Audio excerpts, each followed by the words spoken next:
Welcome guys. So today we are going to do a Kaggle I was going to say competition, but we're going to look at a Kaggle dataset and use Excel in today's use case to clean up data and answer some questions. Now, for those who are unfamiliar, Kaggle.com is a platform which is a community for data scientists, data analysts, data engineers, and anyone who's into machine learning or AI. Anyone who wants to get ahead with data, Kaggle is the community of choice. But I want you guys to get familiar with Kaggle. It'll be something I'll do more regularly. I'll feature Kaggle competitions and data sets in a lot of my videos. It's a great way to kind of get practicing with your data skills. So today, what we're going to do, I'm going to sign in right now. So what we're looking for, here you can see trending searches. What we're looking for is a pizza data set. We're going to do an Excel challenge using Microsoft Excel to clean up and answer a few questions. So I want you to search for pizza. And what we're looking for is a pizza data set. And it looks like, let's have a go up here. We want to search data sets.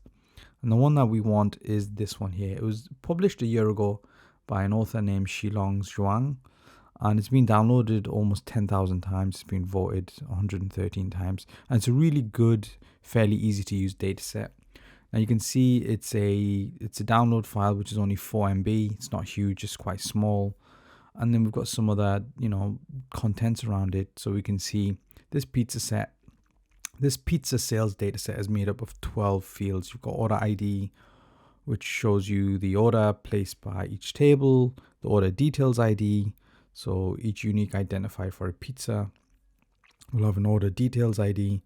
We'll have a pizza ID, which identifies details like size and price, quantity, order date, order time, unit price, so on and so forth. So here you can see all the fields in this data set. And we can download that. Whilst we're downloading that, we'll just explore a bit more on the challenge in question, which we're going to answer today. So you're playing the role of a business intelligence consultant hired by this pizza firm. And your aim is to answer these questions. I'm not going to read everything here. But the first question is, what days and times do we tend to be the busiest? So let's get diving straight into this data set, and we'll look to answer the very first question. So guys, I am now in the data set, the one that I've just downloaded. I'm just going to quickly center everything here so I can read it. So here, as I mentioned before, you've got all your fields that that was explained in the contents, order details ID. This is running number, running count. You've got the order ID, you've got the pizza ID. So each one of these is like a recipe, a particular type of pizza. You've got quantity. So some of these are 1, some of these are 2, 3, and 4. You've got the order date. So we'll come back to that in a moment. We've got order time, unit price for the moment. Let's assume this is dollars. And you've got total price. So if the unit price matches a total price, what does that mean? It basically means they've only ordered one pizza. If the total price does not match the unit price, it means that they've ordered more than one pizza. So let's have a look right here. If we look at this example here, you can see the unit price is 16, but the total price is $32. So they've ordered 2 times 16, which gives you $32. Now, you've got the pizza size. You've also got things like category. You've got things like pizza ingredients and pizza name. Now, some of this will be redundant, guys. And that's an important concept called feature selection in machine learning. And it's important to kind of understand what fields you want to use and what fields you don't really need. But to keep this one simple, we're just going to keep everything in place. And we're just going to quickly revisit the question. So the question was, what days and times do we tend to be the busiest? So we need to identify where in our data we have dates and where we have time within that date.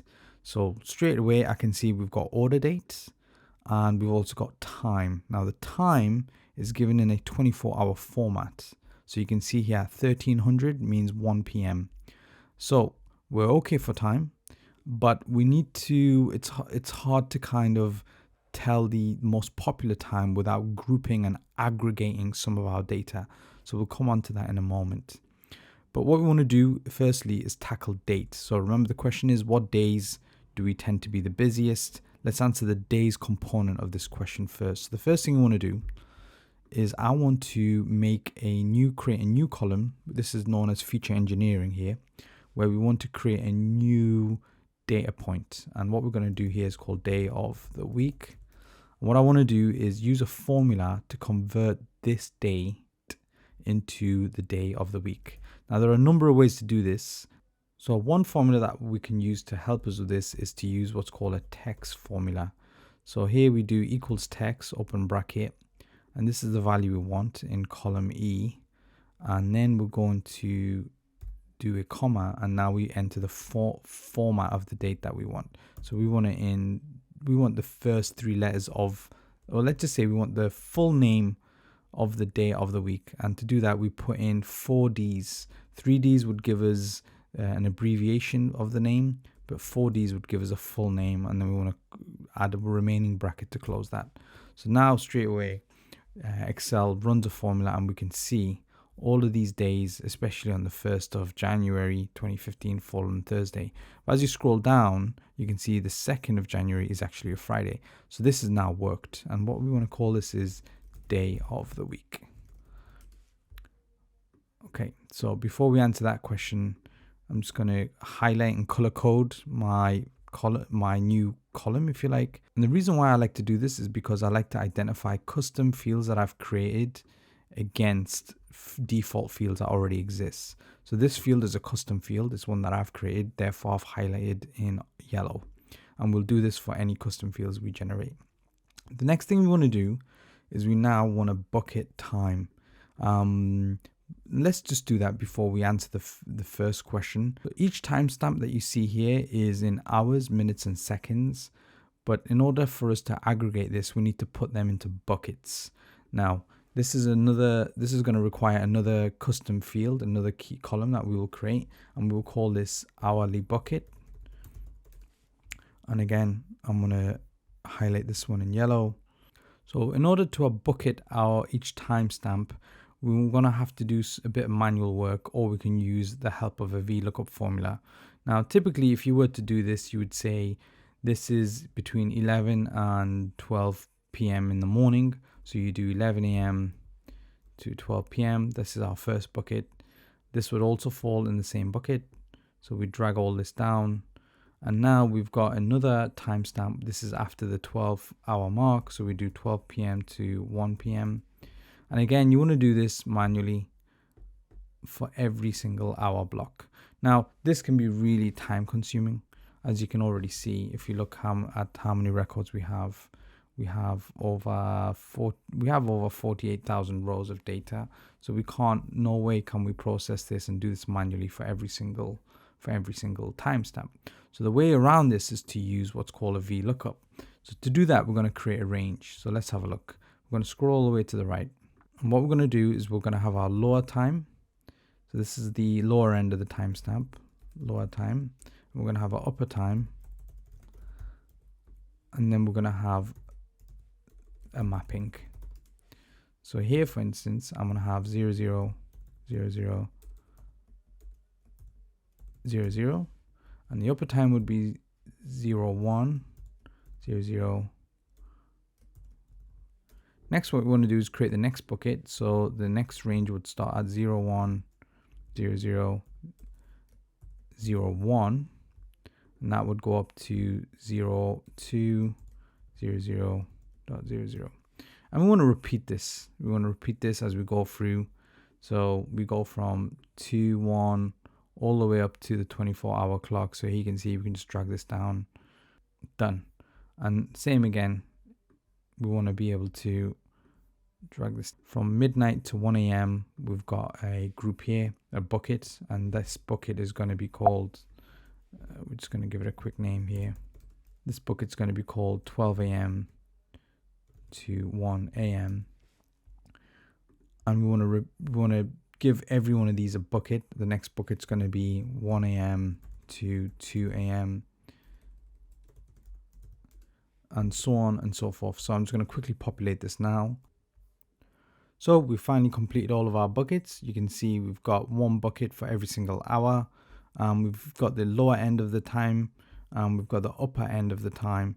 Now, I've created what is 24 buckets, but reality is you could have done this into buckets of 2 hours slots instead. So instead of 24 buckets, you could have ended up with 12 buckets, and that your range would start at, say, midnight and go up to 2 a.m. and then 2 a.m. up to 4 a.m. and then 4 a.m. up to 6. So that way, instead of doing hourly buckets, you could have a much smaller number of buckets. But to answer the question, we want it to be precise. So this is how we do what is now our VLOOKUP. So we know, for instance, this particular time here is 11:38 in the morning. So it's going to fall between the 11 a.m. to 12 p.m. bucket. So to do that, we do v equals VLOOKUP, select the cell, the target cell, and we're going to use a table array. And the table array is going to be our range of upper and lower times, as well as the bucket that we want to choose. We're going to do comma, and then we're looking for the third value in the list. And this time, instead of 1 or 0, we're going to enter approximate match, and we're going to end this up with true or 1. Gives you the same value, and I'm going to hit enter. So with our formula in place, all we've got to do now is anchor the range. So I'm just going to use a $value to anchor the range. That will stop the range from moving, and then we hit enter. So now you can see our VLOOKUP is worked. So you can see that an order time of 11:38 in the morning equates to 11 a.m. to 12 p.m. in our bucket list. And if we move down here, you can see an order time of 12:50 p.m. equates to a 12 p.m. to 1 p.m. time bucket. So you can see the VLOOKUP has really helped us. We've managed to complete this column. It's over, as I said before, it's over 48,000 rows long, and we've managed to do that using a really handy shortcut involving a VLOOKUP. And this is what you want to do, guys, whenever you're dealing with ranges or buckets, and you want to quickly tag a value into a bucket or a segment. You want to use a VLOOKUP like this, where you have a lower range and upper range, and then the actual label that you want in the third column. So use a VLOOKUP, guys. It'll really help you. I've been there before, where I've manually had to label and tag every single one of these in Excel files in the past, and it's a very painful kind of job to do. A VLOOKUP will really help you here. So now, with our day of the week and our hourly bucket in place, we can now answer this question. So if we go back to Kaggle, you can see what days and times do we tend to be the busiest. Let's answer the days component first. So what I'm going to do here is I'm going to create a pivot table. I'm going to take the entire data set here. And we're going to do insert, and I'm going to create pivot table. I'm going to select a new range on a new worksheet. And then all I want to do is take, let's have a look here, day of the week. And then we want to take order ID, and essentially we want to count up the order IDs. So at the moment it's based on a sum, but we want to change that to a count. So I'm just going to change that to a count and then click OK. And you can see it's a bit hard to tell, but let's just firstly make sure our days of the week are in order. So I'm just going to zoom in a bit for you guys. So you can see we've got Monday all the way through to Sunday. And the easiest way to identify which is the largest is to simply use a conditional format. So you highlight the data, go to conditional format, and you go color scales, and then you want to select, something like this. So here, straight away, we can see the first answer to this question is, what days do we tend to be the busiest? It's going to be a Friday. So Friday is the busiest day of the week for this fictional pizza shop. So that's the first part of the question answered. The second part of the question is, what times do we tend to be the busiest? So remember, we did the hourly bucket. So what I'm going to do is create a copy here, and we're just going to put our answer here. Friday is the busiest day of the week. Okay, so that's the answer to the first component of the question. The second component of the question is what hours do we tend to be the busiest? So here I'm just going to copy paste my pivot table, but this time, instead of using a day of the week, we're going to swap that out. And what we're going to do is we're going to have our hourly bucket. That's the one that we created earlier. We're going to have 24 buckets So 1 bucket for every hour. And the thing here, guys, we're just going to have to sort this manually because at the moment it's not in any order. So starting off first, we want to start off with, say, with 12 a.m. to 1 a.m. in the morning. So if we have a look here, you can see there is no 12 a.m. to 1 a.m. in the morning orders. So we're just going to have to rank it as best as we can. So let's just start off, say, from 10 a.m. to 11 a.m. Then it's going to be 11 a.m. to 12 p.m., 12 p.m. to then 1 a.m. Just going to quickly sort this out. So give me a moment while I quickly sort this out. Okay, so now our data is sorted. We've gone from 9 a.m. to 10 a.m., 10 a.m. to 11, so on and so forth, all the way through to 11 p.m. to 12 a.m. Now our data is sorted, we can actually do what we did previously. We can insert conditional format, color scales, and now we can highlight the values here. So straight away, the question is, once again, what times do we tend to be the busiest? And the times that we are the busiest is 12 p.m. to the 1 p.m. slot, which is the lunchtime slot. So you can clearly see we've got 6,539 orders, followed by the 1 p.m. to 2 p.m. slot, which is the second busiest slot, where we have 6,211 orders. So the busiest day of the week is a Friday. We took 8,106 orders, and the busiest time of the day is the 12 p.m. to 1 p.m. slot. So we're going to answer this. 12 p.m. to 1 p.m. is the busiest time of the day. Okay, so we've now answered this first question. So the second question is, how many pizzas are we making during peak periods? So this one is an interesting one. We need to identify what we mean by peak periods. One way to look at this is to go back to our order dates. And now what we want to do is bucket these into, say, months. So my view and interpretation of this is look at this in terms of months over the year. So how many pizzas are we making during peak periods? So if we were to then, instead of doing day of the week, we now do month of the year, we can then group as we did before and aggregate our data by month of the year. So to do that, we do a similar formula to what we did before. We're going to create a new custom column. Now I'm going to call this month of the year. And again, we're going to use a text, and we're going to do E2. And what we're going to do is MMM. We're going to have 4 M's. That would give us a full month name, and we can now identify all the months. So the 1st of January 2015 is correctly identified as January. If I was to then go into this and say deselect everything and I only want to see February, you can clearly see our month of the year has worked. We're only showing February. So this formula has done its job and we're correctly seeing some accurate results.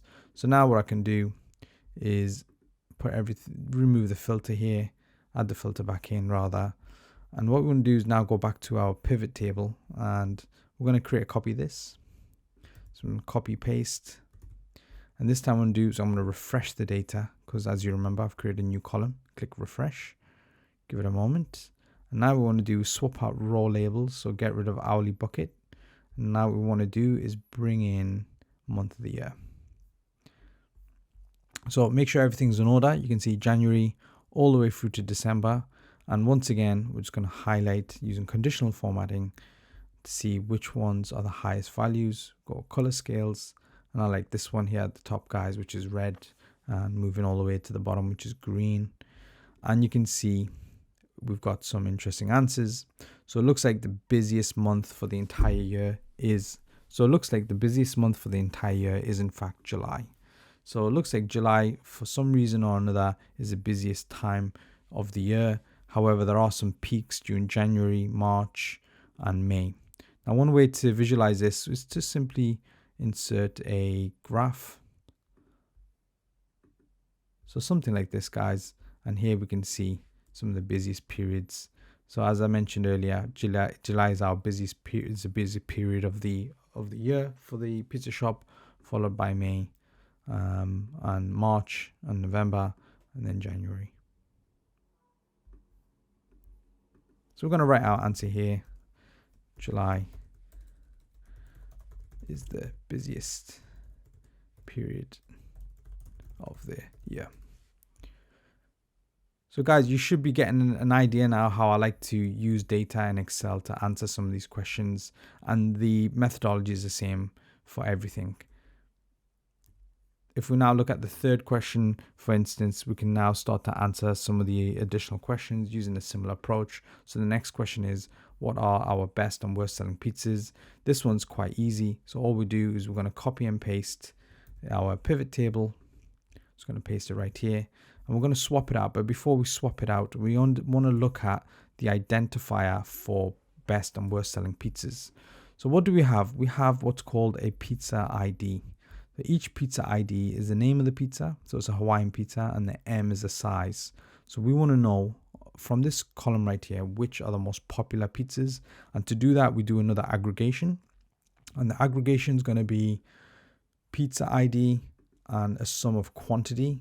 We could do order ID, but the order ID would only be a count of 1. So this order ID of 2 is essentially just one count. But we want to know which pizza sold the most in terms of volume. And the only way to do that is to look at quantity. So we're going to go back to our pivot table. And this time I'm going to remove month of the year. And this time I'm going to add in pizza ID. And then what I'm going to do is I'm going to sort this. So there's two ways to do this, but the other way to do this instead of using color coding or conditional formatting is to do a sort. So I'm going to sort by count of order ID.